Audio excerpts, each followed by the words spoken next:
2025. We are doing good. The box office is doing good because of Wicked for Good. 150 million bucks. Theaters aren't dead. Anyone who keeps saying theaters are dead, psh, get out of the space.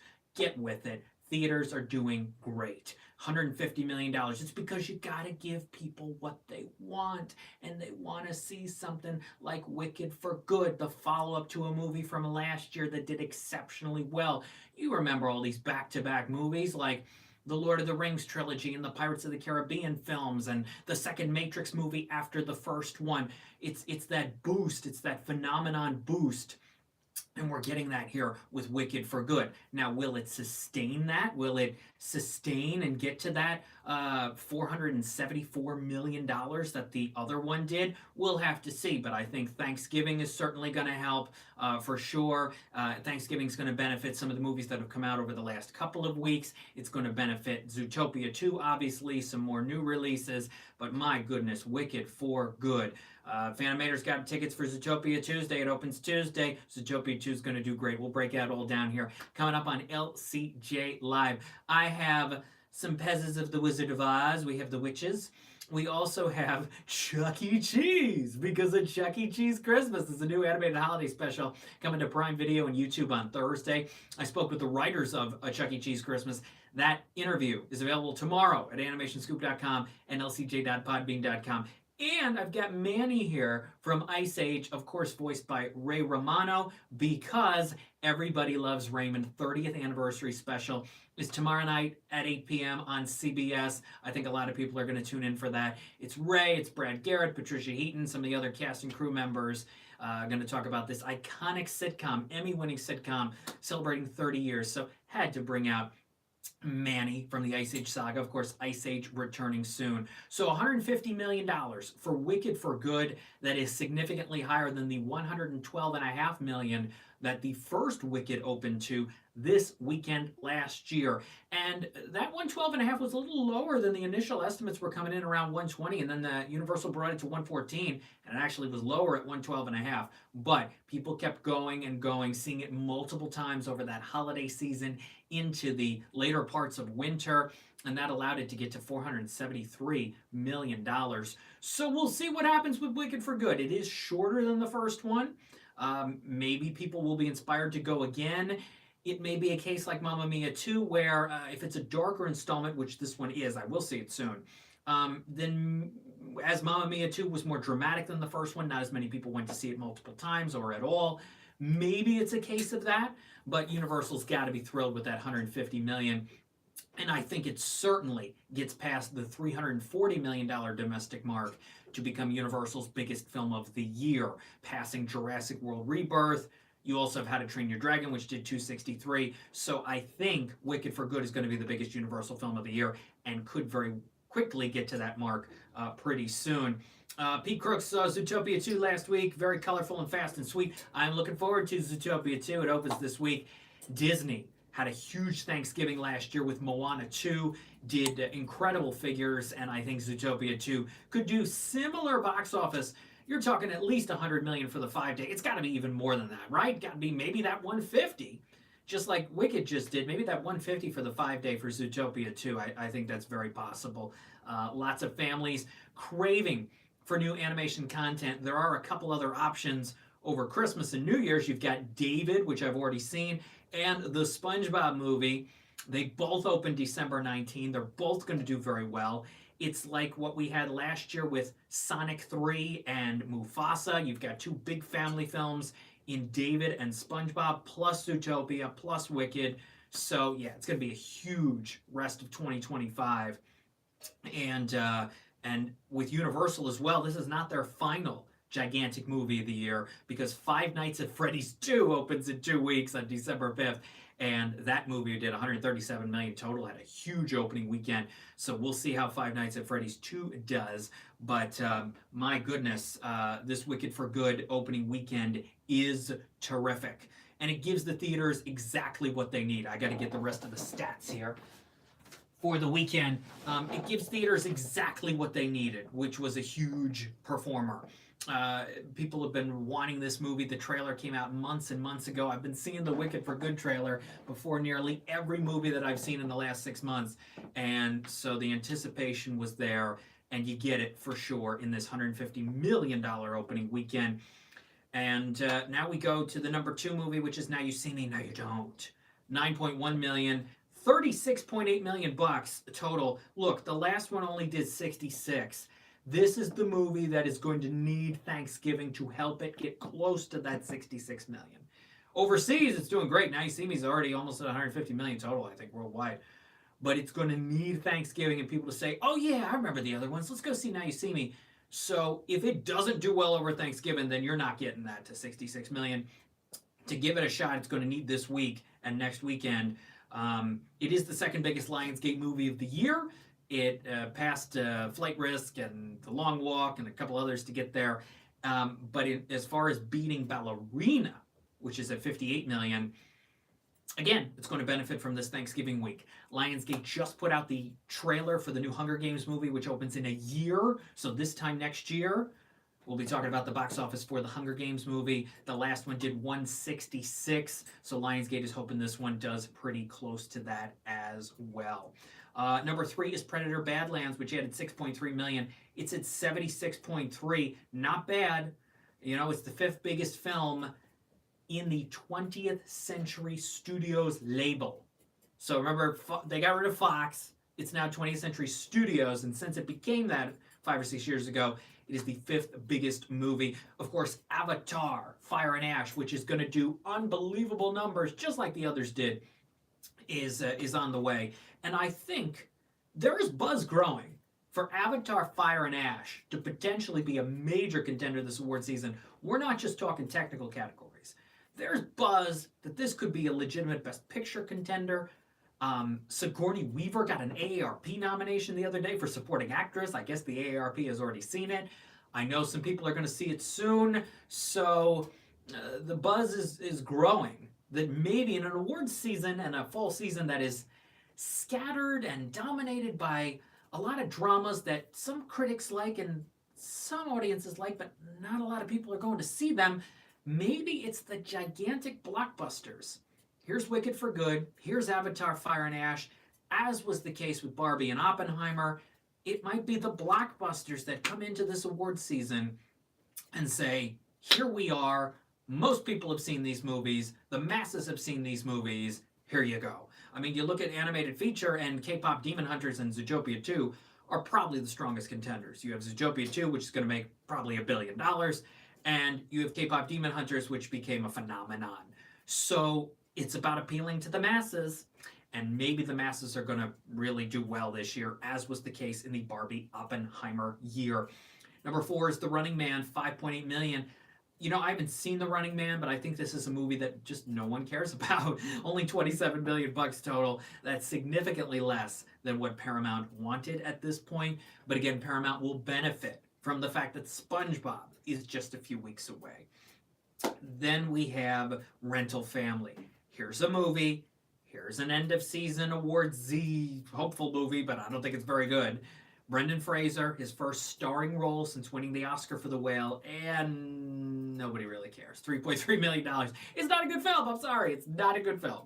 It is cheesy and schmaltzy and corny and goofy and sitcom-y in the worst possible ways. And, ooh, wow. Rental Family. Not good. The Whale got to $17.5 million, but I think that benefited from the fact that he was getting significant Best Actor buzz. It was the holiday season of 2022. People were interested in this role, Darren Aronofsky, and that's why it got an A24. That's why it got to 17.5. Searchlight this year has The Roses, which came out. Rental Family. Is This Thing On, which I have seen, did not care for. And then last night I watched The Testament of Ann Lee. Screened this. This is Amanda Seyfried's new film. It's a musical drama about Ann Lee. And it's a tough watch. It's a tough movie. The extensive song scenes do not make the experience pleasant or tolerable. It's a lot.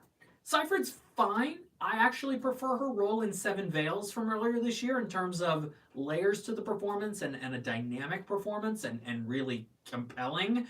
She has a few good, effective dramatic scenes in this, but it is really stretched out. This is 217, could have been an hour 40. I mean, they really stretch out, not just with the songs, the chanting, the dancing, a lot of it in the first half, and then it just keeps coming into play. Also, the dubbing isn't very good in it, but also the story. They could have really tightened this story. It did not need to be this long, and it did not need to be a musical.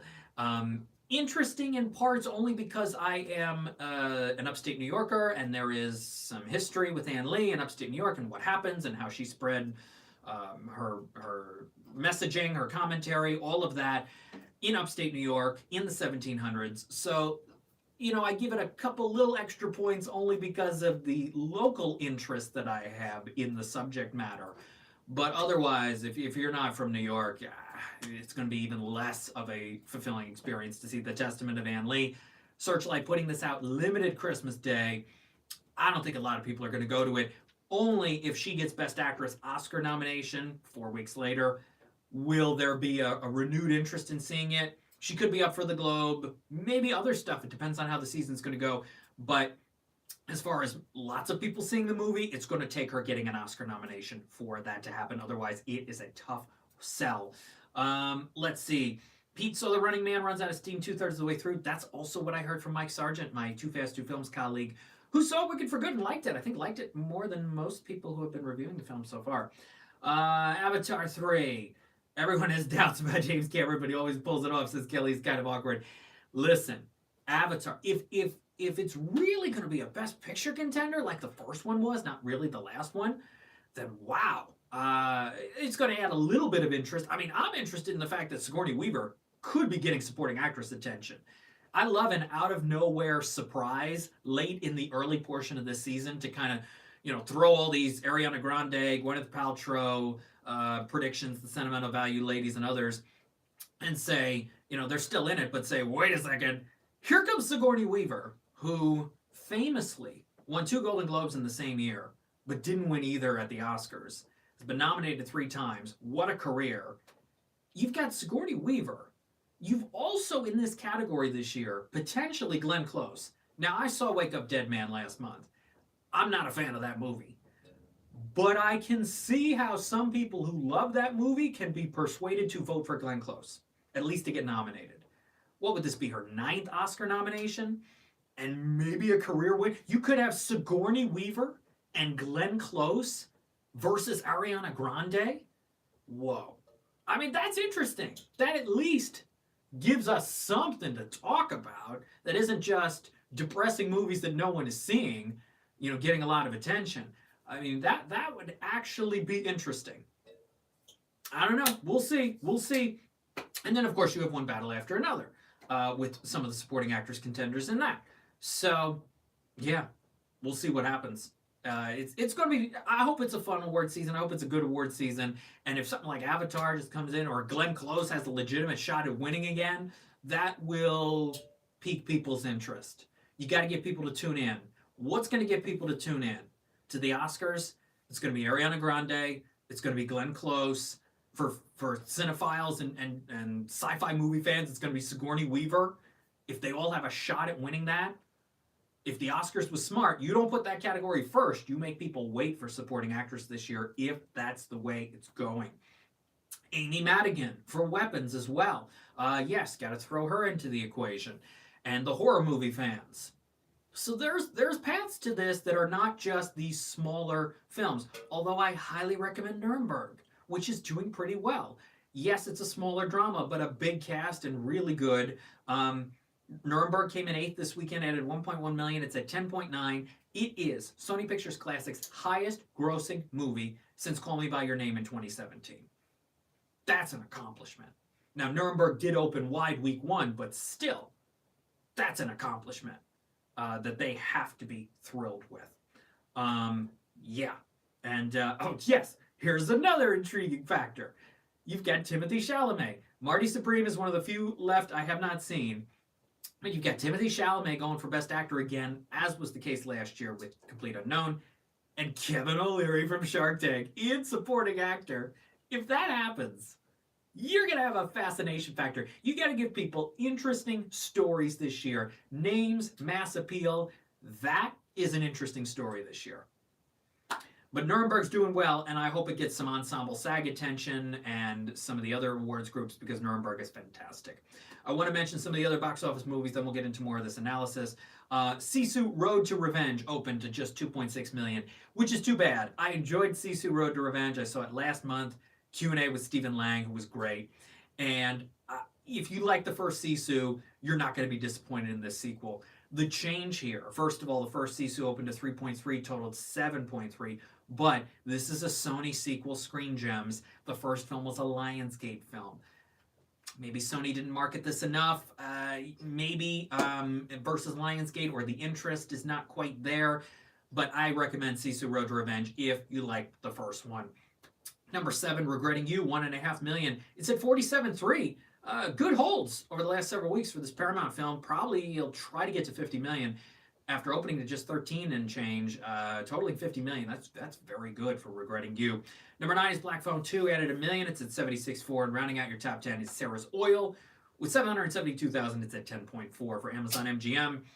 Keeper is up to 4 million for Neon. Begonia is up to 17 million for Focus Features. Still their 5th biggest film of the year.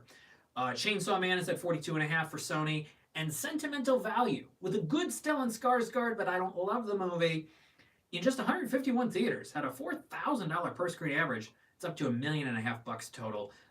That's a movie that's probably in Best Picture, but I don't think it's going to win. Stellan Skarsgård in supporting actor. We will see what happens. Let's see. It Was Just an Accident I have seen, and I thought it was okay. Not amazing, but I thought it was all right. I have seen as well, besides The Testament of Anne Lee this week, Dead Man's Wire, which I like very much. It's good. Bill Skarsgård, Coleman Domingo, Al Pacino with a top 10 scene of the year with Al Pacino. It's a good thriller from Gus Van Sant. It opens limited December 12, official limited Jan 9, wide Jan 16, Dead Man's Wire. And then the other night I saw Jake Kelly. Ooh. Jake Kelly. Terrible movie. It fumbles over and over and over again. There is a scene with Billy Crudup, who I love on The Morning Show.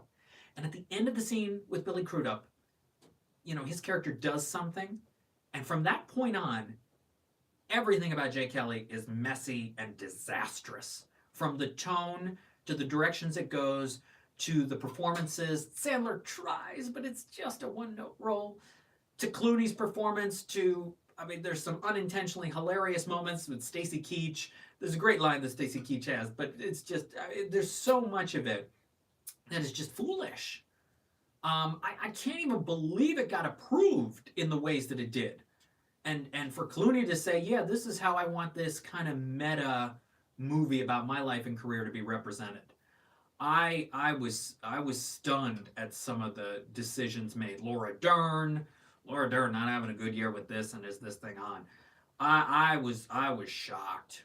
I didn't believe, because Clooney is such a people person in real life, and so for him to try to play a guy who is finally trying to adjust to actually talking to people, like this whole section on a train, which is terrible, I didn't believe it. I did not believe him in this kind of character. So yeah, Jay Kelly is not a good film. Christian Kozlowski, Sentimental Value, very good, highly recommend. I wish it went deeper. It is better than Jay Kelly, and both movies have very similar storylines. And I was like, this again, really? But I would go with Sentimental Value over Jay Kelly. But I thought Sentimental Value was kind of surface level. And Elle Fanning, who I thought was the weakest aspect of A Complete Unknown, not the weakest aspect of Sentimental Value, but I don't think she has enough grit in that role needed for that role. So I don't love Sentimental Value. You say you love movies about movies, but you don't like Sentimental Value and even Jay Kelly. Yeah, when it's done in such corny fashion, when it is done in a way that just feels artificial, and that's Jay Kelly. Not really sentimental value, but Jay Kelly. It makes the movie industry with all this, oh, it's got to be fast talking dialogue. It's got to feel chaotic. And Jay Kelly is also a movie that tells you how to feel. It explains everything and it tells you how to feel. You shouldn't do that. I mean, Emily Mortimer co-wrote this with Noah Baumbach. What were they thinking with a lot of it? A movie shouldn't tell you how to feel. You should subtly, gradually feel that over the course of the movie. There is nothing subtle about Jay Kelly. Yeah, not good. Is Skarsgård the front runner for supporting actor? I don't know. I don't know if he's the front runner, but he'll be in the top 5. Train Dreams is good. I enjoyed it. It's a tough movie to enjoy, but I liked Train Dreams. Especially Joel Edgerton's performance. That's a very good performance. I don't love every decision it makes. Some of the flashback stuff, there's a lot of that. The ending is rushed, but I like the ending, but it's rushed. But Joel Edgerton's really good. He and Ethan Hawke are among the best in that lead actor category this year. All right, I want to mention a couple things. Wake Up Dead Man is out in theaters this week, along with The Thing with Feathers, which I haven't seen yet, Benedict Cumberbatch. Also, Eternity is out this week, and Hamnet in limited release. I have seen Hamnet. Jesse Buckley's very good.